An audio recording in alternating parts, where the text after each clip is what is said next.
আজ বিজয় দিবস, এই যে আসছে 16ই ডিসেম্বর, পৃথিবীর আগামী এই যে 16ই ডিসেম্বর বিজয় দিবস, বাঙালির জাতির পৃথিবীর ইতিহাসে যত দিন রয়েছে এক গৌরব দিন বাংলাদেশের জন্য।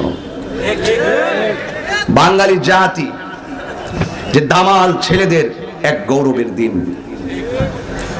আপনি কি মনে করেন এই দিনটা সাধারণ? সারা পৃথিবীর ইতিহাসে এই 16ই ডিসেম্বর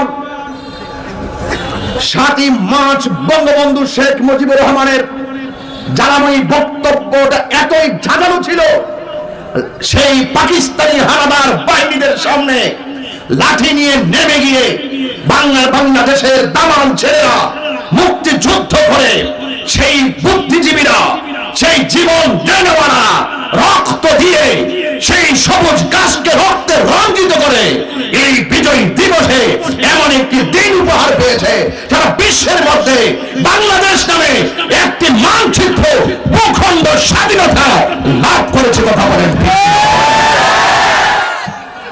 এটা কি হিংসার মাধ্যমে সম্ভব হয়েছে নাকি ঐক্যবদ্ধের মাধ্যমে? দেশ স্বাধীন হয়েছে, আমরা কি স্বাধীন হতে পেরেছি? দেশ স্বাধীন হয়েছে, মুক্তিযোদ্ধাদের স্বপ্ন এখন অনেক বাকি রয়ে গেছে। যে দেশ যারা যে স্বপ্ন দেখে স্বাধীন করেছেন তারা প্রত্যাশা করেছিলেন এই দেশে লুটপাট থাকবে না, এই দেশে দুর্নীতি থাকবে না, এই দেশে মারামারি থাকবে না, এই দেশে কাটাকাটি থাকবে না, এই দেশে বোমাবাজি থাকবে না, এই দেশে ভাঙচুর থাকবে না, এই দেশে জ্বালাও পোড়াও থাকবে না, থাকবে শুধু শান্তি। এখন শান্তি আনতে গেলে কি করতে হবে আপনাকে জানতে হবে। শান্তি আনতে গেলে আপনাকে ঐক্যবদ্ধভাবে একটা মিশন তৈরি করতে হবে। কথা বলেন ঠিক না? তাইলে আপনি দেশ বুঝবেন, রাষ্ট্র বুঝবেন, বক্তা বুঝবেন, মসজিদ বুঝবেন, মাদ্রাসা বুঝবেন, কবরস্থান বুঝবেন, গুরুস্থান বুঝবে, নিজের জায়গা বুঝবেন, আখিরাত বুঝবেন। আর না হলে বুঝবেন না, পৃথিবীটা মনে হবে একটা লুটের জায়গার মতো। আমি আপনাকে ওই সময়টা থেকে ভূমিকায় যে ঘটনার অবতারণ আপনারা আমার সামনে ঘটাইছেন, এটা আমি অত্যন্ত মর্মাহত হয়েছি। আমি কি আপনাদেরকে বোঝাতে পারছি দেশটা কি কারো একলা?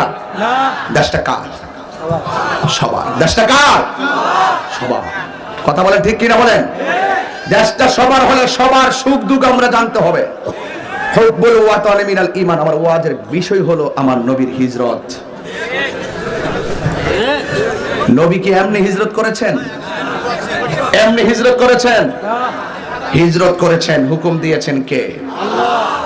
ওয়া মা ইয়ানতিকু আনিল হাওয়া, আল্লাহু আকবার, ইন হুয়া ইল্লা ওয়াহয়ুন ইউহা।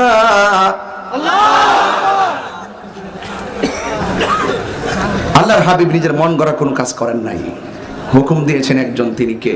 আল্লাহ। তা আমি চলবো কার ইশারায়? আল্লাহ। আমি নামাজ পড়বো কার নীতিমালা অনুযায়ী? আল্লাহ। আল্লাহ যেভাবে বেঁধেছেন নবীর মাধ্যমে, রাসূল বলেছেন সল্লু কামা রাআইতুমুনি উসাল্লি, তুমি এমন ভাবে নামাজ পড়ো যেমন ভাবে আমি নবী নামাজ পড়ি। গুরুস্থানটাকে আসল ঘর না নকল ঘর? এই ঘরে যেতে হবে না ভাই?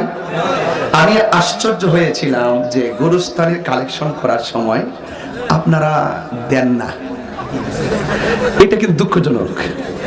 আবার স্যারে বলছে 2 টাকা হলো আপনারা দেন, 10 টাকা হলো আপনারা দেন, কারণ এই টাকাটা তো মিজানের পাল্লায় কথা বলবে। একদিন আপনি টাকার কথা ভুলে যাবেন, কিন্তু আমার আল্লাহ পাক এটাকে নেকিতে পরিণত করবেন। সুবহানাল্লাহ বলবেন না?